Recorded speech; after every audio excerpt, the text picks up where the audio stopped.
My in-laws look down on me for being a foster kid and constantly treat me like a hired help. Now they are begging me to help them because we are family, but I am done with them. I got married 9 years ago to my wife Jessica. I was a foster kid who was bounced around a lot because sometimes my bio mother would take me back, but she'd always end up losing custody again or placing me back. When she finally stopped trying, I was 11 and too old for most people who wanted babies or really little kids. So I aged out of the system without being adopted or finding a family. I had hoped when Jessica and I met that I'd be welcomed by her family. But that's not how it went. Took me years to figure it out though. They look down on me. They're not totally obvious about it, but I see it in the way they are with me versus the way they are with the other sons and daughters-in-law. Like asking them about Christmas plans but saying they didn't expect us to do anything else because I don't have a family. Or asking about the others' jobs and promotions but never me. Then acting so shocked both times Jessica or I mentioned I was promoted. There was a time when my sister-in-law mentioned a foster kid who won a scholarship to college and it made it into the local news. The whole family's reaction was, "Oh wow, a foster kid making it to college is so unexpected," and Jessica pointed out I went to college. They looked a little uncomfortable and I heard two of her siblings whisper something about Jessica in that story, so I assumed they believed she lied about where we met. They don't make an effort for my birthday. They make assumptions that I don't spend time with my kids. They assume any effort made by me is me doing it for Jessica and don't believe me when I say it's not. Yet they will always ask for my help with repairs around the house or assembling something because I'm good at that stuff. I have helped Jessica's parents and all her siblings at least twice. Once I realized that they really didn't like me and seemed to think less of me for being a foster kid, I did that stuff for Jessica and not for them.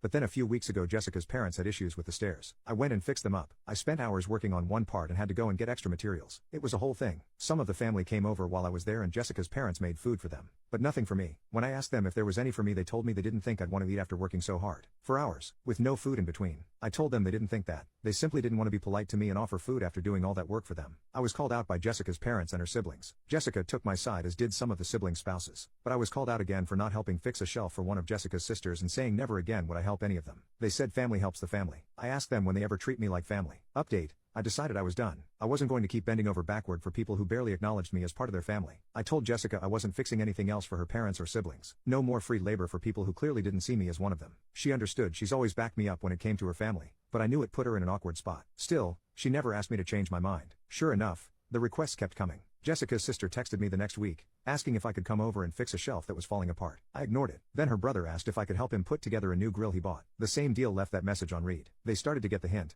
but it wasn't long before I got another passive-aggressive lecture from one of her brothers about how family helps family. I told him straight up, "When have any of you treated me like family? You only call me when something needs fixing." That shut him up for a while. But it was clear things were shifting. We started getting fewer invites to family gatherings, and fewer texts from her siblings. Not that I cared all that much. I wasn't exactly dying to sit through another awkward dinner where they either ignored me or made backhanded comments about my background. But it still stung for Jessica. I could see it bothered her, even though she didn't say anything. Her family was slowly cutting us out. Then, a few months later, it was like the other shoe finally dropped. Jessica's parents threw a big family barbecue, and we didn't even get an invite. That was the first time something like that had happened. Jessica tried to brush it off, saying maybe it was a mistake, but we both knew better. She called her mom to ask what was going on, and her mom basically told her that I had made things uncomfortable by refusing to help the family anymore. They felt like I was being selfish and making it harder for everyone. Jessica fired back, saying if they ever treated me like family, maybe things would be different. That conversation didn't end well. From that point on, it was like we were officially on the outs. Jessica's siblings stopped reaching out altogether, and her parents only called her occasionally, never both of us. It was clear they wanted nothing to do with me anymore, and honestly, I was fine with it. The final nail in the coffin was when Jessica's dad had a health scare, and no one thought to tell us until after the fact. It was like they had fully made their decision. Jessica took it harder than I did,